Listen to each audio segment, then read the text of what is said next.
Boa tarde, gente, tudo bem? Hoje, apesar de ser feriado, a gente vai ter mais uma monitoria e a gente vai falar sobre inadimplemento, adimplemento, que são aquelas outras formas de pagamentos que a gente tinha que ver além do pagamento que a gente viu semana passada, e a gente vai falar sobre a mora.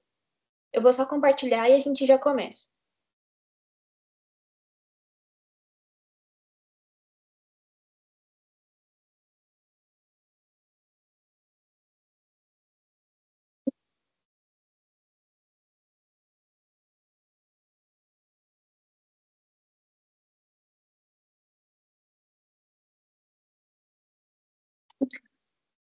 Então, a gente vai começar pelas formas, as outras formas de adimplemento, depois a gente vai passar para a teoria de inadimplemento, depois da mora.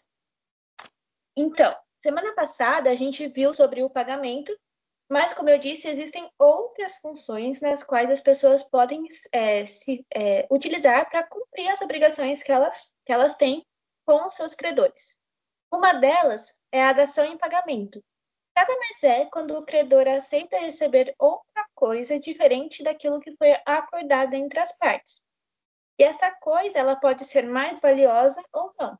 Então, por exemplo, vamos supor que eu estou devendo um dinheiro, mas porventura eu não tenho esse dinheiro no momento, mas o dinheiro que eu estou te devendo é o valor, por exemplo, de uma moto que eu tenho aqui na minha casa. Daí eu dou a moto em vez de dar esse dinheiro se o credor aceitar que isso aconteça.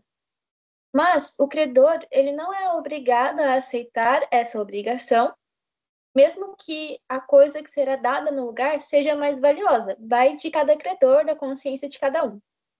Existe também aqui na dação de pagamento uma coisa conhecida, um instituto conhecido como credor invicto, que nada mais é quando ele recebe coisa e essa coisa é tomada dele por decisão judicial. Então ele perde a posse. Então o devedor ele quita a dívida, mas por decisão judicial o credor perde essa posse, daí a obrigação ela é reestabelecida novamente, como se o devedor não tivesse cumprido com a obrigação. Então, por exemplo, o meu devedor, ele está me devendo, ele paga a dívida com a moto que ele tem. Porém, o meu devedor também é devedor de outros credores, credores estes que são de obrigações diferentes da minha. E esses credores, eles entraram com uma ação judicial pedindo, exigindo que o juiz obrigasse esse meu devedor a pagar as suas dívidas, e o juiz homologa na sentença que para pagar os bens se deve utilizar-se dessa moto que ele me deu, mas eu não sabia disso, que ele estava sendo processado na justiça e tudo mais. E aí eles pegam essa moto para cumprir com a obrigação desses outros credores. A partir desse momento, eu sou uma credora invicta. E daí essa obrigação reestabelece novamente, como se ela não tivesse sido cumprida pelo meu devedor, e aí o devedor deve me pagar novamente. É isso que é a dação em pagamento. A consignação em pagamento é quando o devedor ele encontra impedimento para realizar o pagamento diretamente ao credor. Porque a regra em si do Código Civil é que as obrigações, os pagamentos, eles devem ser feitos em local estipulado pelas partes, em regra, na casa do devedor, mas como a gente viu na aula passada, o local pode ser acordado entre as partes e frente a frente, face a face, credor e devedor. Mas quando o devedor encontra dificuldades de realizar esse pagamento para o credor, ou porque o credor ele está ausente, ou porque ele mora em um lugar muito afastado, ou porque ele se recusa a receber esse pagamento sem uma causa que justifique essa recusa de fato, a gente tem aqui, então, um intermediário que vai fazer com que o devedor cumpra essa obrigação e ela se extingua e ele se sinta livre dessa obrigação, e o credor, posteriormente, quando ele parar com a palhaçada, entre aspas, ele recebe esse valor. É o depósito judicial e o estabelecimento bancário. Então, o devedor simplesmente. Isso, claro, vai acontecer com decisão judicial, acordo. e acordo entre o credor e o devedor também, mas sempre acontece com decisão judicial, e então o devedor ele vai simplesmente lá, deposita o dinheiro, e aí depois o credor pode ter acesso a esse dinheiro, mas aí o devedor já se está isento dessa obrigação por ter depositado o dinheiro, já que ele não se encontrava, não conseguia se encontrar com o credor, porque o credor simplesmente estava dando perdido no devedor. A outra forma de pagamento que a gente tem é a imputação do pagamento, que é quando a gente tem várias dívidas com o mesmo credor. Então, eu tenho, por exemplo, uma dívida porque você me emprestou dinheiro na semana passada e depois me emprestou dinheiro ontem e me emprestou dinheiro hoje. São várias dívidas com o mesmo credor. Quando isso acontece, quando o devedor ele vai fazer o pagamento, ele deve indicar qual dívida que ele está pagando, se é a dívida A, a dívida B ou a dívida C. Quando há essa ausência de indicação, cabe então essa escolha ao credor escolher qual dívida será quitada. Mas a regra é que primeiro se quita os juros, depois as obrigações mais antigas, porque essas obrigações elas posteriormente terão juros maiores por não estarem sendo pagas, então elas estão em mora, e então o valor vai sendo muito maior do que normalmente deveria ser, originalmente, né? Por isso que as mais antigas devem ser pagas. Mas a regra é, pagam primeiro os juros, obviamente, depois as prestações mais antigas, depois as mais recentes. Mas isso também, apesar de ser regra, não necessariamente precisa ser seguido. Afinal, o devedor ele pode escolher qual dívida ele vai querer pagar primeiro, e se isso não acontecer pela ausência da escolha do devedor, isso pode ser escolhido pelo credor.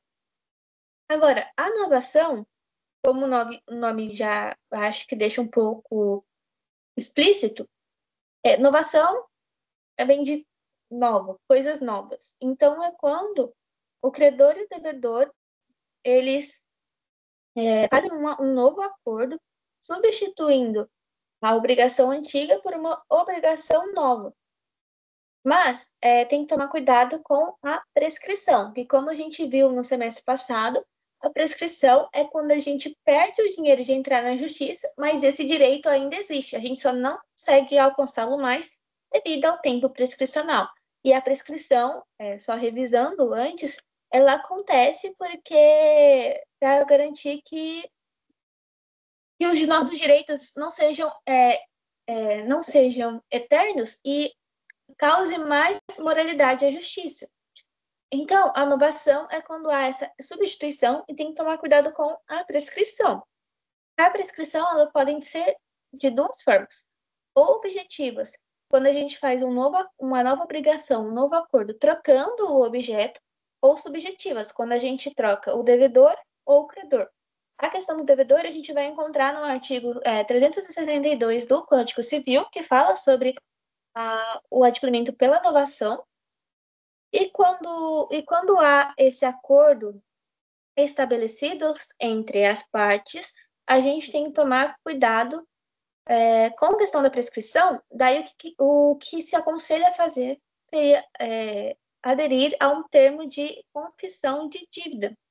E nada mais é que um papel assinado entre as partes, obviamente, falando que vocês fizeram um instituto da inovação, que vocês trocaram a obrigação por uma nova, para não concorrer com o quesito da prescrição, porque, teoricamente, a obrigação é a mesma, entre as mesmas partes, vocês só mudaram o jeito que será feito.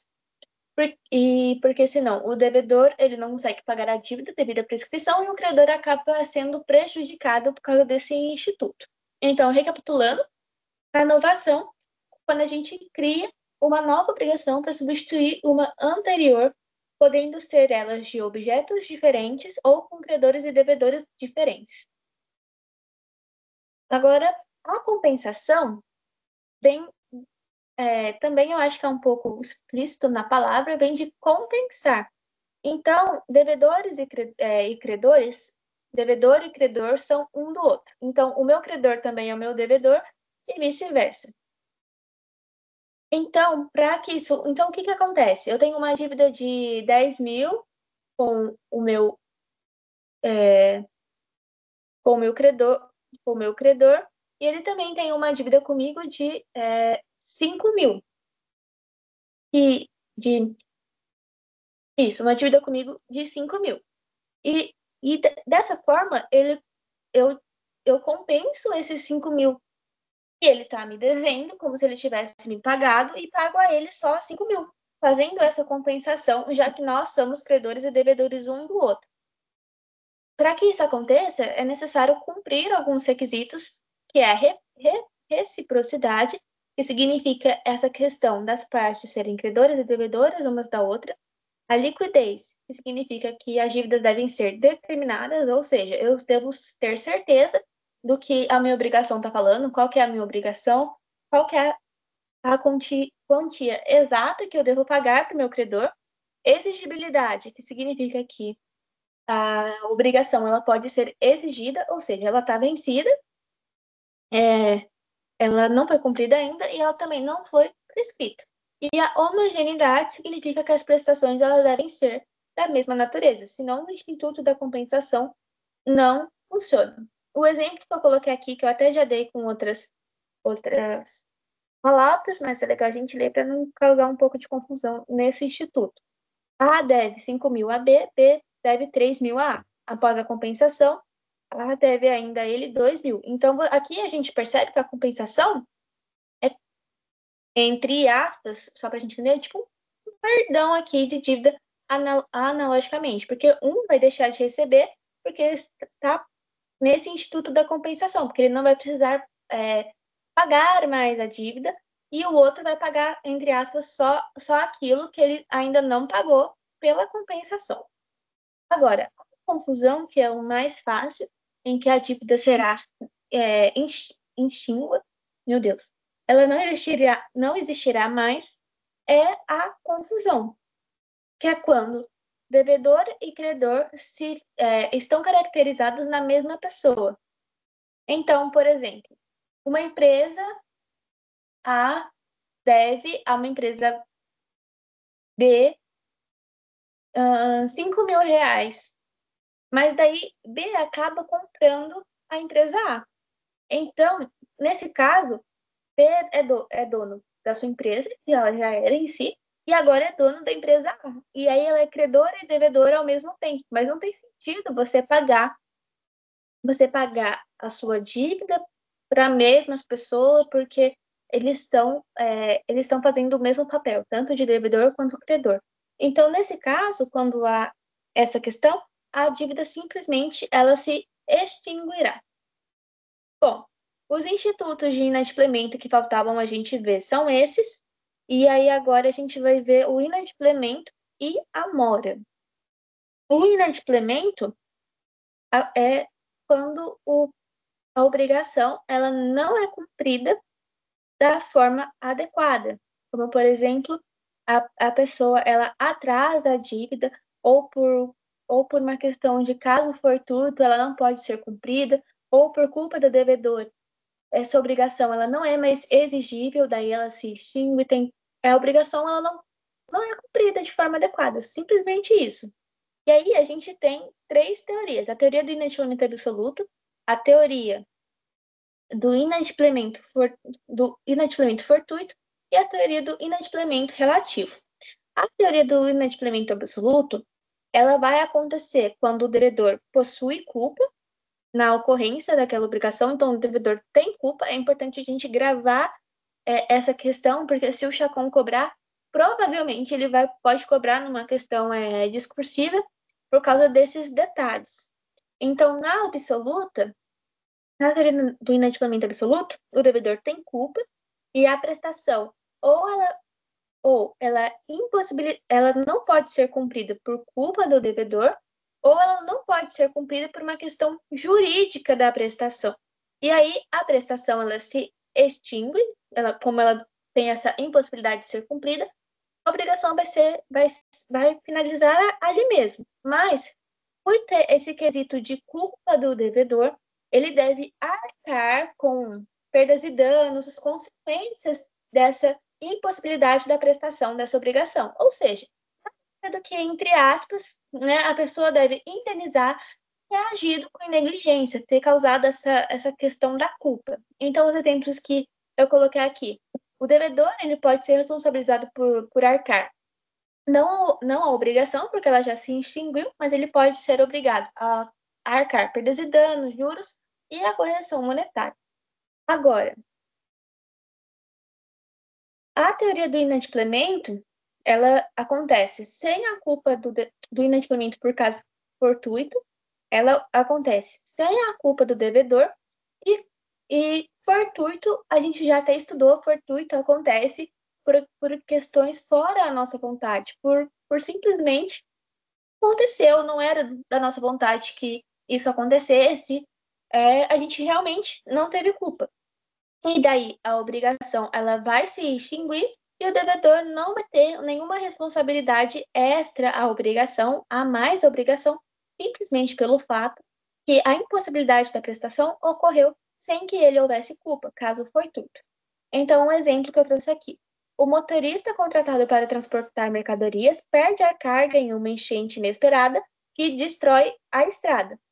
Como não houve culpa, o devedor não deve responder por perdas e danos. Então, a enchente é um simples exemplo de caso fortuito.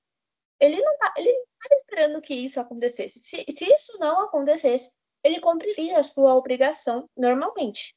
Mas como isso aconteceu, o Código Civil prevê que ele não deve fazer mais nada, apenas a obrigação se extingue e ambos os lados estão livres perante essa obrigação. Agora, a teoria do inadimplemento relativo, o devedor ele vai agir com culpa para que essa obrigação ela não se cumpra, mas ela ainda, diferentemente do inadimplemento absoluto, ela ainda poderá ser exigível, ou seja, ela ainda poderá ser prestada e é do interesse do credor que essa obrigação se cumpra. Mas, além de cumprir a obrigação que pode ser cumprida, nesse caso do inadimplemento relativo, o devedor também deve arcar com as consequências desse inadimplemento, desse atraso, como juros, correção monetária, perda de danos, honorários advocatícios, correções no valor da prestação, que pode ocorrer dependendo do tipo de prestação. E, e, e é como se fosse, por exemplo, como se fosse não, né? O exemplo que a gente tem para trazer é o caso do, de um atraso de um aluguel. A pessoa atrasa o aluguel, mas mesmo que o aluguel esteja atrasado, ele pode ainda cumprir a prestação pagando esse aluguel atrasado com, com as consequências desse atraso, consequências dessa mora. E aí, é do interesse do credor, porque muitas vezes o credor, né, que aluga esse estabelecimento, essa casa, conta com esse dinheiro. Então, esse é um bom exemplo para a gente relacionar a teoria do inadimplemento relativo. Agora, para a gente terminar, a gente vai falar sobre a mora, que não é muito difícil. A mora, ela simplesmente, ela significa, o significado de mora é atraso. Mas o Código Civil, para deixar mais perfumado, mais elegante, chama o atraso de mora. É importante que a gente não confunda a mora com o inadimplemento, porque o inadimplemento é não cumprir a obrigação porque não se é possível. Mas a mora é simplesmente um atraso. Então, no atraso, a obrigação ainda é exigível e possível de ser exigida pelo credor, possível de ser realizada, ser feita. Mas, como a gente acabou de ver na teoria do inadimplemento relativo, aqui também a gente tem a possibilidade da obrigação ser realizada e do interesse do credor. Então, a mora, ela está diretamente relacionada com o inadimplemento relativo, porque, porque também existe essa questão dela poder ser exigível. E é a questão também, como exemplo na teoria do inadimplemento relativo, a questão do atraso em si, estar em mora, porque não há impossibilidade de exigência dessa obrigação nessa teoria que acabamos de ver. Então, ela está diretamente relacionada. Deixa eu ver o que mais. A gente tem algumas espécies de mora, que é a mora ex ré, que não é difícil também, é conceito simples, não é difícil da gente entender. Mora e mora ex persona. Uma, que é a uma necessita do comunicado do credor ao devedor dizendo que ele está em mora e a outra não. A mora ex ré vai acontecer quando a gente tem na obrigação um prazo estipulado, porque a partir do momento que esse prazo se passa, automaticamente o devedor ele está em mora, ele está em atraso e pode, dependendo das circunstâncias, dos acordos feitos entre o credor e o devedor, ter que arcar, além do valor da obrigação original, com as consequências do atraso, juros monetários, honorários advocatícios, perdas e danos, os juros em si. Então, por exemplo, você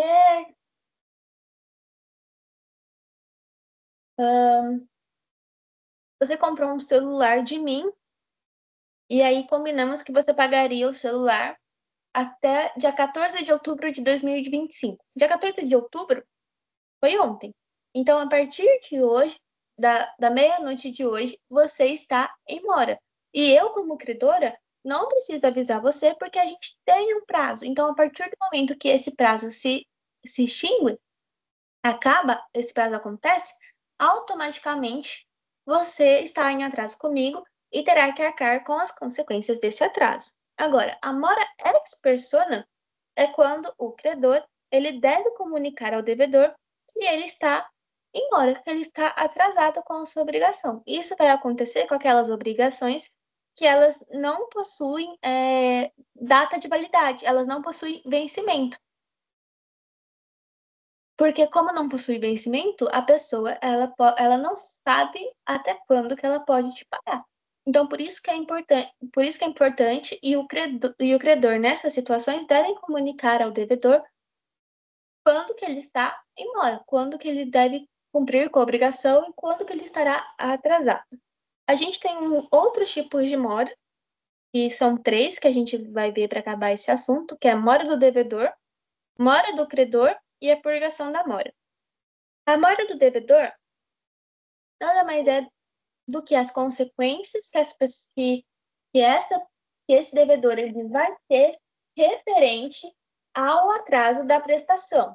Então, eu coloquei só alguns exemplos aqui, mas a gente tem os, os, os juros monetários, que são os juros, atualização monetária, às vezes cláusula penal, honorários advocatícios, dependendo da situação. Eu acho que acredito que já seja de conhecimento de vocês, mas os juros monetários são os juros normais que existem em diversas obrigações, como contratos de compra e venda. E a autorização monetária, é que os nomes são parecidos, aí é bom a gente explicar, né? A autorização monetária, ela é quando há uma correção no valor relacionado com institutos financeiros permitidos aqui no Brasil, como o Banco Central. E isso pode ser, isso como a gente já viu, se eu não me engano, a gente já viu em alguma aula. Não sei, não lembro se foi da semana passada ou se foi a da semana retrasada. Isso pode ser feito, isso é legal, isso é permitido, que as prestações das obrigações, muitas vezes isso acontece em compra e venda de imóveis, podem ser aumentadas com uma correção de valor, desde que seja de índices econômicos oficiais aqui do Brasil. Então, essa é a diferença de juros monetários e correções monetárias, também conhecidas como atualização monetária. Agora, a mora ao credor é quando o credor ele recusa injustificamente a receber o pagamento, como a gente já viu anteriormente, nessa aula, inclusive, na questão da. Cadê? Na consignação do pagamento. Aqui, né, na mora do credor, ele também se recusa a receber o pagamento, é praticamente a mesma coisa. Ele cria obstáculos para o cumprimento da obrigação, e aí ele mesmo será responsabilizado pelas consequências de suas ações, caso essa obrigação ela não possa ser cumprida. Então, ele vai ter que reembolsar despesas, como, por exemplo, honorários, porque a pessoa teve que entrar na justiça para conseguir que a obrigação fosse cumprida, sendo que simplesmente, se ele tivesse recebido o pagamento, se ele tivesse dito outra forma que ele poderia ter cumprido com o pagamento, que não fosse frente a frente com ele, a obrigação já estaria cumprida. Outra questão, ele vai, ele vai simplesmente arcar com o risco de perecimento da coisa, porque o devedor está querendo entregar aquele objeto e o credor está sendo negligente. Então, ele vai arcar com o risco de perecimento caso aconteça alguma coisa com a prestação daquela obrigação. E aqui, outra coisa também é a valorização do bem, que deverá ser suportada por ele. Então, vamos supor que o credor me vendeu uma casa e eu estou querendo pagar o valor dessa casa ao credor, mas ele está criando obstáculos, ele está sumido, não consigo encontrar o devedor. E aí a gente tem a notícia que na rua onde essa casa que eu comprei está localizada, vai ser construída um shopping. E aí, quando essas coisas acontecem, normalmente o bairro fica mais valorizado devido a essas construções de grande porte que levam pessoas, né, para o bairro. E aí o credor ele não poderá cobrar, por exemplo, um valor a mais no valor da casa por simplesmente saber dessa notícia. Ele vai ter que arcar as consequências dessa valorização do bem. Porque eu estava querendo pagar a minha prestação há tempos, mas eu não consegui encontrar ele. Aí só porque ele soube que o bairro vai se valorizar, ele quer que eu cumpra a obrigação de imediato, aí não, ele tem que arcar com as consequências. E a última purgação, e o último tipo de mora que temos que ver hoje é a purgação da mora, que é quando a pessoa cumpre com a sua obrigação e arca com as consequências do atraso. Então, nada mais é do que a mora do devedor junto com a obrigação sendo cumprida, a obrigação principal sendo cumprida. Então, ele paga o valor principal, por exemplo, ele paga o valor do financiamento do seu carro, mesmo que é atrasado, e arca com os juros e demais valores acrescidos que podem ter nessa questão, como multa contratual, cláusula penal e tudo mais. Então, de modo geral, acho que a gente já, graças a Deus, conseguiu ver tudo. Eu fiquei até com medo da gente não conseguir ver tudo, mas deu certo, graças a Deus. Era isso que eu tinha para tratar com vocês. E hoje, eu não sei se o Chacon conseguiu dar tudo, já que ontem a gente teve aquela questão do vídeo institucional na faculdade. Então, mas a revisão está feita.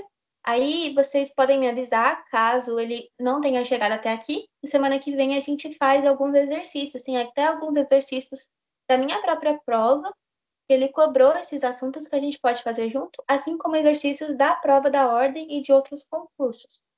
Além disso, deixa eu ver se eu tenho mais alguma coisa para avisar. Tem a nossa prova integrada que está chegando, que a minha prova também vai ser junto com a de vocês no mesmo dia, e vai ser dia 11, e a gente vai fazer a revisão uma semana antes, porque eu acho que dia 11 é segunda. Daí eu já conversei com o professor Chacon, ele me deu alguns conteúdos que vão cair na prova de vocês e a gente vai revisar junto. E deixa eu ver o que mais. Então, a gente acabou de finalizar Teoria Geral das Obrigações com esses últimos assuntos do inadimplemento, Teoria do Inadimplemento e os Institutos da Mora. E a partir da semana que vem, caso ele consiga dar tudo isso e entrar em Teoria Geral dos Contratos, a gente já entra também na Teoria Geral dos Contratos, ou na próxima semana, se a gente for fazer exercícios na semana que vem. Mas, no geral, é isso, gente. Qualquer coisa, vocês podem me mandar mensagem, que vocês tenham meu número, caso vocês tenham dúvidas sobre algum outro tipo de assunto, ou qualquer outro tipo de matéria, principalmente e por causa da prova integrada, porque na prova integrada de vocês vai cair tanto conteúdo, pode cair tanto conteúdo do primeiro semestre como desse semestre. E eu fico à disposição. A gente já termina a monitoria por aqui e a gente se vê semana que vem.